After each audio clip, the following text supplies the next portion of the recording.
अस्सलाम वालेकुम everyone, hope you all are fine and doing great. तो आज की वीडियो में हम डिस्कस करेंगे स्ट्रोक को किस तरह से डायग्नोस किया जाता है। तो स्ट्रोक को डायग्नोस करने के लिए फ़र्स्ट ऑफ़ ऑल हम न्यूरोलॉजिकल एग्ज़ामिनेशन करते हैं और उसके बाद जो है डायग्नोस्टिक इमेजिंग करते हैं, यानी कि टेस्ट वगैरह करते हैं जिससे जो है हम स्ट्रोक को डायग्नोस्ट कर सकते हैं।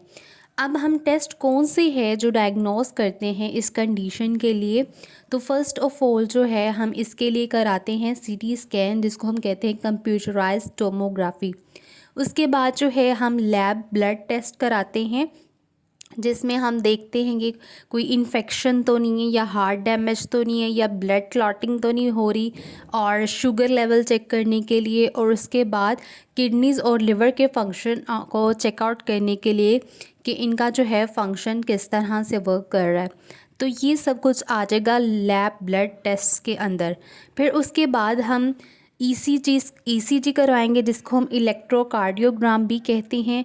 इसमें हमने मेक श्योर करना है कि कोई हार्ट का इशू तो नहीं है जो कि सोर्स बन रहा है इस प्रॉब्लम का। और उसके बाद हम करवाएंगे एमआरआई, जिसको हम मैग्नेटिक रेजोनेंस इमेजिंग भी बोलते हैं। और फर्दर एक और टेस्ट करवाते हैं हम ईईजी, जिसको कहते हैं इलेक्ट्रोएन्सेफेलोग्राम। अच्छा जी, ये लेस कॉमन है और इसमें ना रूल आउट किया जाता है सीजर्स को और अदर प्रॉब्लम्स को। अब हम बात कर लेते हैं कि स्ट्रोक को किस तरह से मैनेज किया जाता है, ये इसका क्या ट्रीटमेंट प्लान है। तो स्ट्रोक को किस तरह से ट्रीटेड किया जाता है। अगर तो इस्कीमिक स्ट्रोक है तो इसके अंदर टॉप प्रायोरिटी हमारी क्या होती है कि सर्कुलेशन जो है अफेक्टेड ब्रेन की उसको रीस्टोर किया जाए, और उसके बाद जो है परमानेंट जो डैमेज है उसको प्रिवेंट किया जाए, और स्ट्रोक की जो सीवियरिटी है उसको कम किया जाए।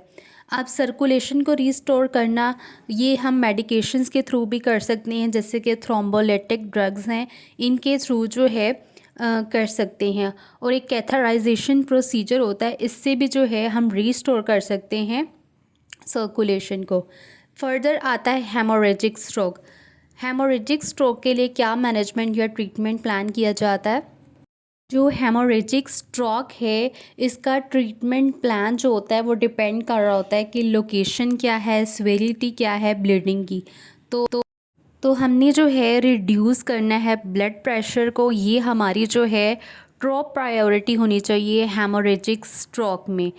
अच्छा जी, तो उसके बाद जो है हमने अमाउंट ऑफ जो ब्लीडिंग है उसको भी जो है कम करना है, ताकि जो ये कंडीशन है वर्स ना हो जाए।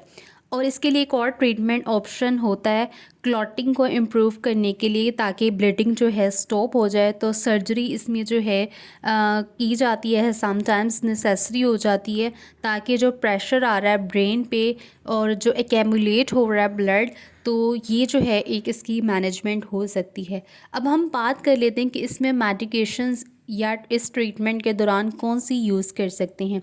तो इसमें जो मेडिकेशंस हैं वो डिपेंड करते हैं टाइप ऑफ स्ट्रोक पे, और पर्सन किस तरह से इसको रिसीव करेगा आफ्टर स्ट्रोक। तो उसके लिए अब हम जो है मेडिकेशंस यूज़ करते हैं। First of all ischemic stroke में थ्रोम्बोलिटिक ड्रग्स दी जाती हैं, विद इन 3 to 4.5 आवर्स में दी जाती हैं। हेमोरेजिक स्ट्रोक में ब्लड प्रेशर के मैनेजमेंट के लिए थ्रोम्बेक्टोमी ली जाती है विद इन 24 आवर्स, ताकि कोई ब्रेन डैमेज ना हो सके। फिर हेमोरेजिक स्ट्रोक में हम लेते हैं कोई ब्लड प्रेशर के मैनेजमेंट के लिए हम मेडिकेशंस कोई भी ले सकते हैं, जैसे कि जो रिड्यूस कर रहे हो प्रेशर, हमारे जो ब्रेन पे प्रेशर आ रहा है उसको रिड्यूस करें, तो उसके लिए हम मेडिकेशंस ले सकते हैं। एज़ अ फिज़ियोथेरेपिस्ट मैं आपको गाइड करूँगी कि जो स्ट्रोक की रिहैबिलिटेशन है उसको आप कंटिन्यू रखें। इससे जो होती है स्ट्रोक में जो है प्रोग्रेस रहती है, जल्दी से इंसान जो है चलने फिरने लगता है अगर आप इसकी फ़िज़ियोथेरेपी कराएंगे। तो इसके लिए स्पीच थेरेपी करवाई जाती है, जो कि रीगेन करता है लैंग्वेज का जो लॉस हो गया होता है, जो बोलने की सलाहियत ख़त्म हो गई होती है, उसको जो है स्पीच थेरेपी के थ्रू हम उसको रीगेन कर सकते हैं।